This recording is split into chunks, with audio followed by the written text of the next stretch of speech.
بسم الله الرحمن الرحيم يا أيها الذين آمنوا اتقوا الله وكونوا مع الصادقين آمنت بالله صدق الله العظيم إن الله وملائكته يصلون على النبي يا أيها الذين آمنوا صلوا عليه وسلموا تسليما بين الصلاة والسلام عليك يا رسول الله الصلاة والسلام عليك يا حبيب الله الصلاة والسلام عليك يا نبي الله وعلى آلك وأصحابك يا نور الله محترم بھائیو، الحمدللہ اللہ تعالیٰ کے فضل و کرم سے اس کی عطا کردہ توفیق سے ہم سب نماز جمعہ مبارک کی ادائیگی کے لیے حاضر ہوئے۔ اللہ تعالیٰ ہم سب کی حاضری کو اپنی بارگاہ میں قبول منظور فرمائے اور اللہ تعالیٰ روزے جمعہ مبارک کے صدقے ہماری، ہمارے والدین کی، ہمارے عزیز و ہمارے تمام لوگوں کی بے حساب بخشش و مغفرت فرمائے اور روزے جمعہ مبارک بڑا ہی بابرکت دن ہے۔ اللہ تعالیٰ اس بابرکت دن کی برکتیں ہم سب کو بھی نصیب فرمائے، آمین۔ الحمدللہ ہمارے سفر مظفر جاری و ساری ہے اور آج جس مبارک ہستی کا ذکر خیر سنیں گے وہ مبارک ہستی ایسی مرتبے والی ہے کہ الحمدللہ ہمیں ان کا ساتھ اس سعادت کے ساتھ نصیب ہوا کہ ان کے نام کی وجہ سے آج مسلک حق اہل سنت کی پہچان ہو جاتی ہے۔ اور یوں سمجھیے کہ قرآن ہمیں کہتا ہے یا ایھا الذین آمنوا اتقوا اللہ، اے ایمان والو اللہ سے ڈرو، وَكُونُوا مَعَ الصَّادِقِينَ، اور سچوں کے ساتھ ہو جاؤ۔ تو ہمیں ایسے سچے کا نام ملا، ایسے بندے کے اندر کا نام ملا، ایسے قوم خدا والے کا نام ملا، ایسے محبت الہی کے مرکز کا نام ملا، ایسے عاشق ماہر رسالت کا دامن ملا کہ جن کے دامن کے ساتھ وابستہ ہونے کا فائدہ یہ ملا کہ الحمدللہ ان کے دامن سے وابستہ ہونے کے بعد ہم سب کا ایمان محفوظ ہو گیا، ہمارے ایمان کی حفاظت ہو گئی۔ اہل سنت کو آپ نے ایسی جلا بخشی کیونکہ ہر دور میں مسلک حق پر، حق والوں پر حملے ہوتے رہے کہ جب نمرود نے مسلک حق پر پیارے محبوب صلی اللہ علیہ وسلم کے جد امجد حضرت ابراہیم علیہ السلام کے مقابلے میں جب نمرود آیا تو حضرت ابراہیم علیہ السلام نے ان کا مقابلہ فرمایا۔ فرعون نے جب سب آیا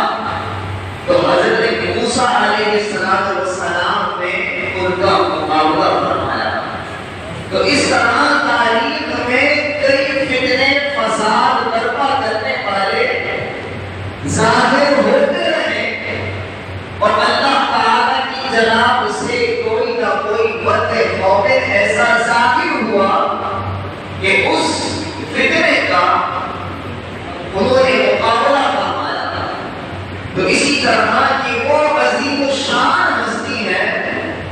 کہ جنہوں نے نبی کریم صلی اللہ علیہ وسلم کی شان رسالت پر ایسا حفاظت کا قدم اٹھایا کہ آج تک دنیا آپ کو امام اہل سنت کہہ رہی ہے، آج تک آپ کو مسلمان اعلیٰ حضرت کہہ رہے ہیں، اور اعلیٰ حضرت امام احمد رضا خان فاضل بریلوی رحمۃ اللہ تعالیٰ علیہ وہ عظیم المرتبہ شخصیت ہیں کہ آپ کو ایسا فیضان نصیب ہوا، آپ کے سر پر اللہ تعالیٰ نے وہ عظیم صحرا رکھا کہ آپ نے جب ملاحظہ فرمایا کہ رب تعالیٰ کی شان میں توحید ہو رہی ہے، پیارے محبوب صلی اللہ علیہ وسلم کی شان میں توحید ہو رہی ہے، جب اللہ تعالیٰ کے محبوبوں کی توحید ہو رہی ہے تو آپ نے ان تمام لوگوں کا معاملہ فرمایا۔ تو آج آپ رحمۃ اللہ تعالیٰ علیہ کی ذات گرامی کا آج ہم مختصراً ذکر سنیں گے۔ اللہ تعالیٰ اعلیٰ حضرت امام احمد رضا خان رحمۃ اللہ تعالیٰ علیہ کا ہم سب کو فیضان نصیب فرمائے، اور آپ رحمۃ اللہ تعالیٰ علیہ 10 شوال مقرر کو پیدا ہوتے ہیں، اور 10 شوال مقرر کو جب آپ دنیا میں تشریف لاتے ہیں تو آپ کی پیدائش کے بعد آپ کے والدین ایسا نام نہیں ڈھونڈتے کہ جو کسی کا نہ ہو، آپ ایسا نام نہیں ڈھونڈتے جو کسی کا نہ ہو، بالکل نیا نام ہو، اب اس نیا نام کا جو بھی مطلب ہو اس سے غرض نہیں ہے۔ لوگوں نے لعین نام بھی رکھے، رجیم نام بھی رکھے، جناب رجیم نام کیوں رکھا ہوا قرآن میں؟ تو قرآن میں تو شیطان بھی ہے، شیطان مشہور ہے نا، اس لیے شیطان نام رکھتے نہیں ہیں۔ ماں باپ شیطان اپنے بچوں کو پکارتے ضرور ہیں لیکن نام نہیں رکھتے، رجیم رکھ دیا۔ جناب قرآن میں رحیم کی ہے، رحیم نام تو بہت لوگوں کا ہے، رجیم کسی نے نہیں سنا، رجیم نام کوئی نہیں رکھتا۔ اب رجیم نام کا مطلب نہیں پتا، رجیم مردود کو کہتے ہیں، اپنے بیٹے کا نام مردود رکھ دیا تو کام بھی مردود والے بنے۔ تو نام جب اچھا رکھا جائے گا تو اس کا اچھا اثر بھی اولاد پر پڑے گا۔ تو اعلیٰ حضرت رحمۃ اللہ تعالیٰ علیہ نے علمی گھرانے میں پیدائش حاصل کی، آپ علمی گھرانے میں پیدا ہوئے، والد بھی بڑے عالم، دادا بھی بڑے عالم، اور آپ کا گھرانہ علمی گھرانہ،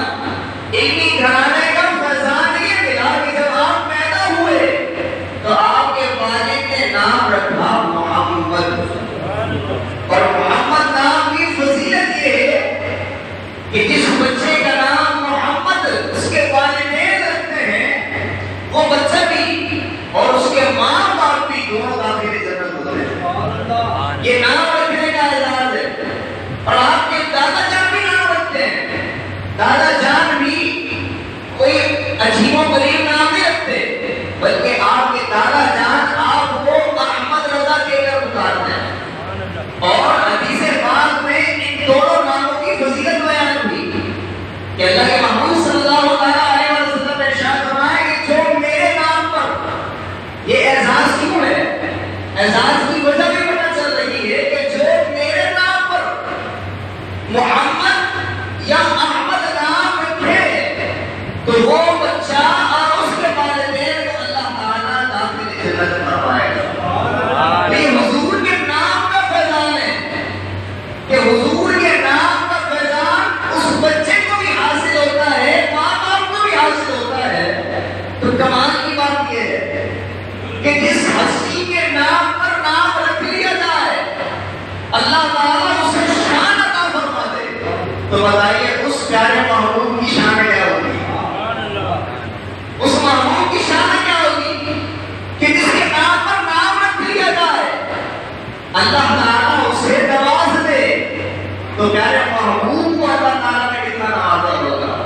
اسی لیے تو کہتے ہیں محمد ہمارے بڑی شان والے، ہمارے آقا صلی اللہ علیہ وسلم بڑی شان والے ہیں، آپ کی شان و عظمت کا تو بیان ہی نہیں کیا جا سکتا۔ بہرحال اعلیٰ حضرت رحمۃ اللہ تعالیٰ علیہ کے نام رکھنے کے بعد جب آپ کی پڑھنے کی عمر ہوتی ہے تو آپ رحمۃ اللہ تعالیٰ علیہ پڑھتے پڑھتے جب آپ 4 سال کے ہوتے ہیں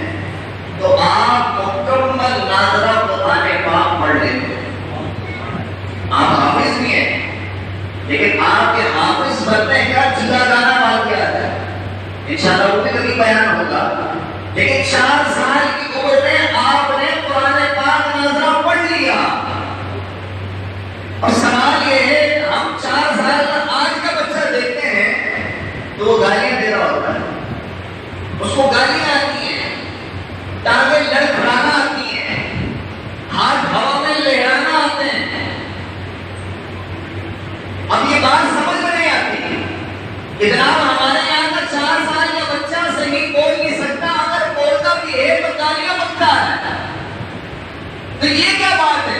یہ بات سمجھ میں نہیں آتی۔ یہ بات اسی لیے سمجھ میں نہیں آتی کہ ان کے والدین کی سمجھ میں قرآن اور حدیث نہیں آتی۔ جن کے والدین کو قرآن اور حدیث سمجھ میں آ جاتی ہے تو جب ان کا بچہ سب سے پہلا لفظ زبان سے نکالتا ہے تو وہ ممی ڈیڈی کا نام نہیں لیتا بلکہ سب سے پہلا نام لفظ اللہ لیتا ہے۔ یہ ماں باپ کی تربیت کا شاہکار اولاد نظر آتی ہے کہ جیسی تربیت کی جاتی ہے ویسی ہی اولاد سامنے نظر آتی ہے۔ آج ماں باپ کو شکوہ ہوتا ہے کہ ہمارے بچے پتہ نہیں گالیاں کہاں سے سیکھ کے آ رہے ہیں، پتہ نہیں گالیاں کہاں سے سیکھ کے آ رہے ہیں۔ ان کو یہ نہیں پتا کہ گالیاں سکھانے والی اسی ماں ہے، اس کے والد ہیں، یہی والد اپنی ماں کو بچوں کے سامنے گالی دے رہے ہوتے ہیں، یہی ماں اپنے بچوں کو خود گالی دے رہی ہوتی ہے، تو سکھانے والے تو آپ بھی ہیں، اور پھر آپ الزام بھی دوسروں پر لگاتے ہیں۔ تو اگر آپ چاہتے ہیں کہ آپ کی اولاد گالی نہ بکے تو آپ اپنی زبان کو بھی لگام دے دیجیے۔ جب آپ کی زبان صحیح ہو جائے گی، جب آپ کی زبان پاک ہو جائے گی تو انشاءاللہ اولاد کی بات باتیں کرے گی۔ اللہ تعالیٰ ہم سب کو اپنے صحیح بتا فرمائے۔ بالا حضرت رحمۃ اللہ تعالیٰ علیہ کا مقام یہ ہے، 4 سال میں نازلہ قرآن پاک پڑھا، 6 سال کی عمر میں 6 سال کی عمر میں آپ نے میلاد مصطفیٰ پر 2 گھنٹے بیان کیے۔ آج کا 6 سال کا بچہ بالا حضرت رحمۃ اللہ تعالیٰ علیہ جب 6 سال کے ہیں، صحیح بات چیت نہیں ہو سکتی، بعض بچوں کو صحیح بولنا نہیں آتا، اعلیٰ حضرت بولنے میں اتنے ماہر ہیں کہ 2 گھنٹے تک آپ میلاد مصطفیٰ پر بیان کر رہے ہیں۔ تو آپ سوچئے آپ کا علمی مقام کیا ہوگا کہ جو بچہ 6 سال کی عمر میں 2 گھنٹے بیان کر سکتا ہے تو اس کے علمی مقام اور مرتبے کی مثال تو اللہ تعالیٰ نے ابھی دکھا دی کہ یہی وہ بچہ ہے کہ جسے دنیا بڑے ہو کر امام اہل سنت کہا گیا، جو پورے اہل سنت کو سنبھالے گا اور اہل سنت کو ایسا سنبھالے گا کہ آپ کے عشق محبت کی ایسی مثال قائم ہوگی، آپ اپنے عشق رسول کی ایسی مثال قائم فرمائیں گے کہ دنیا کو عاشق رسول دنیا کو کہتی ہے کہ جب کوئی عشق رسول کا دعویٰ کرتا ہے زیادہ سے زیادہ اسے عاشق رسول کہا جاتا ہے، بلکہ اعلیٰ حضرت نے تو ایسا عشق رسول کا نمونہ پیش فرمایا کہ دنیا آپ کو عاشق ماہ رسالت بھی کہتی ہے اور عاشقوں کا امام بھی کہتی ہے۔ اللہ یا رسول اللہ، آپ عاشقوں کے بھی امام ہیں کیونکہ آپ نے اپنے عشق رسول کی 6 سال کی بڑی مثال میں فرما دی،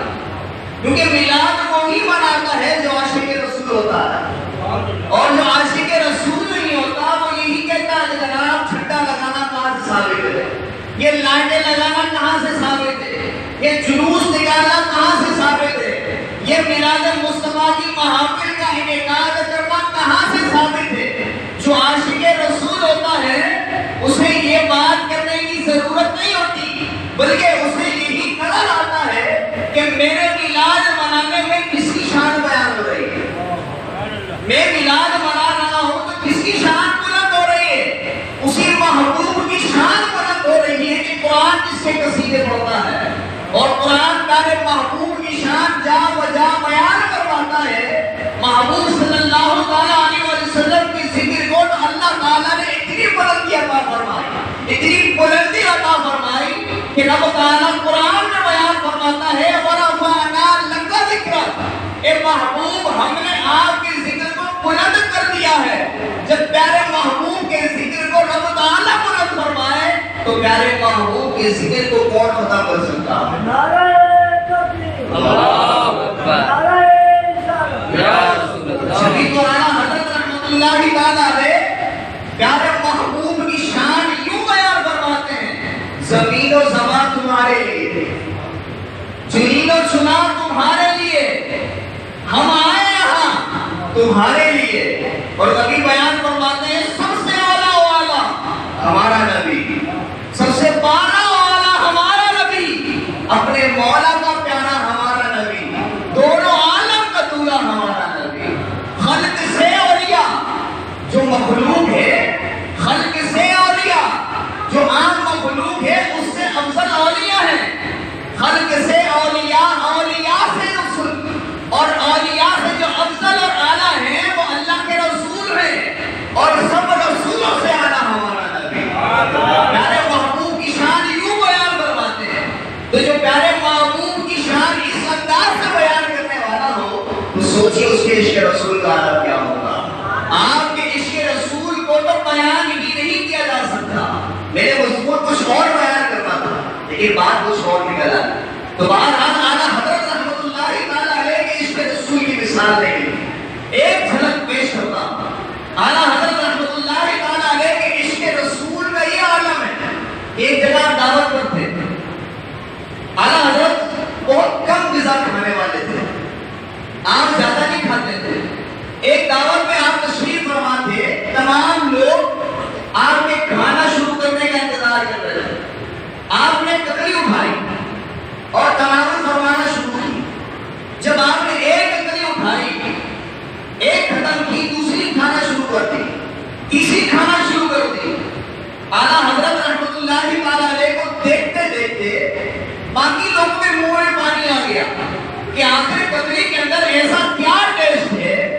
کہ ویسے تو اعلیٰ حضرت تناول فرماتے ہی نہیں ہیں، بہت کم غذا ہے، لگتا ہے اس کے اندر بہت زیادہ ٹیسٹ ہے۔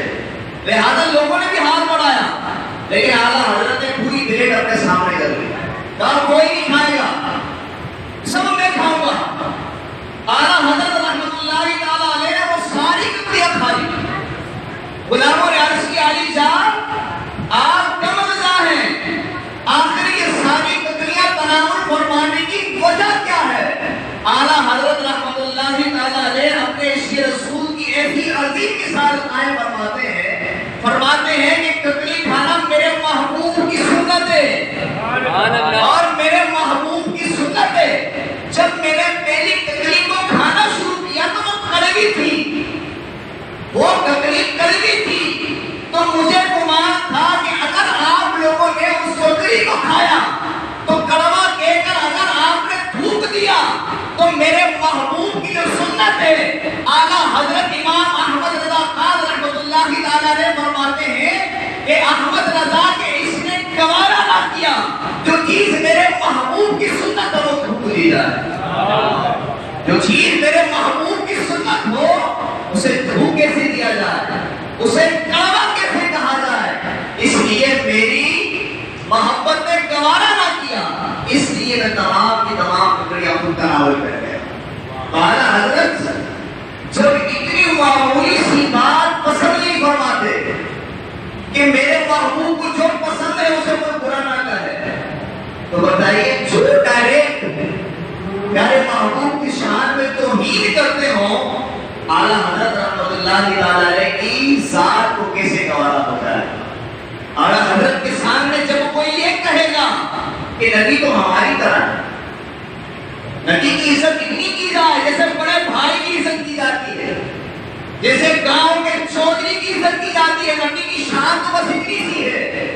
نبی کو تو دیوار کے پیچھے کا علم نہیں ہے. معاذ اللہ, نبی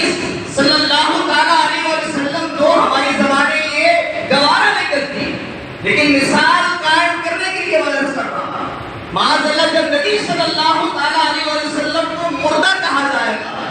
معاذ اللہ نبی صلی اللہ تعالیٰ علیہ وسلم کے ایسے نازیبہ کلمات کہے جائیں گے کہ معاذ اللہ نبی مر کر مٹی میں مل گئے. جب ایسی توہین آمیز گستاخیاں اعلیٰ حضرت رحمت اللہ تعالیٰ علیہ کے سامنے کی جائے گی تو اعلیٰ حضرت کو کیسے گوارا ہوگا. اعلیٰ حضرت نے انہیں سمجھایا, جب نہ سمجھ میں آئی تو ان کے خلاف فتویٰ جاری کر دیا. آج لوگ کہتے ہیں کہ امام احمد رضا خان بڑے سخت مزاج کے تھے, تو سختی پر مجبور کیا گیا اور ڈائریکٹ ایسے بدبختوں پر کفر کا فتویٰ نہ لگایا. میرے سمجھایا, اپنے خطوط کے ذریعے فتووں کے ذریعے سمجھایا, باہر آ جاؤ, اس مرحوم کی توہین نہ کرو. تو جو توہین کرنے پر ڈٹا رہا, اعلیٰ حضرت رحمۃ اللہ تعالیٰ علیہ نے اسی مولوی پر کافر ہونے کا فتویٰ لگایا, کسی اور پر نہ لگایا, صرف اسی پر لگایا جو بدبختیاں کرتا تھا. تو اعلیٰ حضرت رحمۃ اللہ تعالیٰ علیہ نے جو کفر کا فتویٰ لگایا, انہی کے گھر کی کہانی یہ ہے کہ ان کے بعد مولوی نے کہا کہ جناب امام احمد رضا اگر ان پر کافر ہونے کا فتویٰ نہ لگاتے تو خود کافر ہو جاتے. یہ انہی کے گھر کی کہانی ہے. تو اعلیٰ حضرت رحمت اللہ تعالیٰ علیہ نے ہمارے ایمان کو بچایا ہے, ہمارے ایمان کو حفاظت کرنے کے لیے آپ نے کوششیں فرمائی. اور اعلیٰ حضرت رحمت اللہ تعالیٰ علیہ خود برے بن گئے. کسی نے کہا کہ اعلیٰ حضرت آپ جب ان کے خلاف کلمات فرماتے ہیں تو آپ کو برا بھلا کہتے ہیں. کہا احمد رضا اسی بات پر خوش ہے کہ مجھے برا بھلا کہا جائے, اور وہ اس لیے کہ وہ جتنی دیر مجھے برا بھلا کہہ رہے ہوتے ہیں میرے محبوب کی شان میں گستاخیاں کرنے سے بچے رہتے ہیں. آپ یہ گوارا کر رہے ہیں کہ مجھے برا بھلا کہا جائے لیکن میرے محبوب کو برا نہ کہا جائے. اور آپ کو اسی لیے عاشقوں کے امام کہا جاتا ہے. آپ کے عشق رسول کی تو مثال ہی نہیں ہے. اللہ تعالیٰ ہم سب کو عمل کی توفیق عطا فرمائے. ہمارے نبی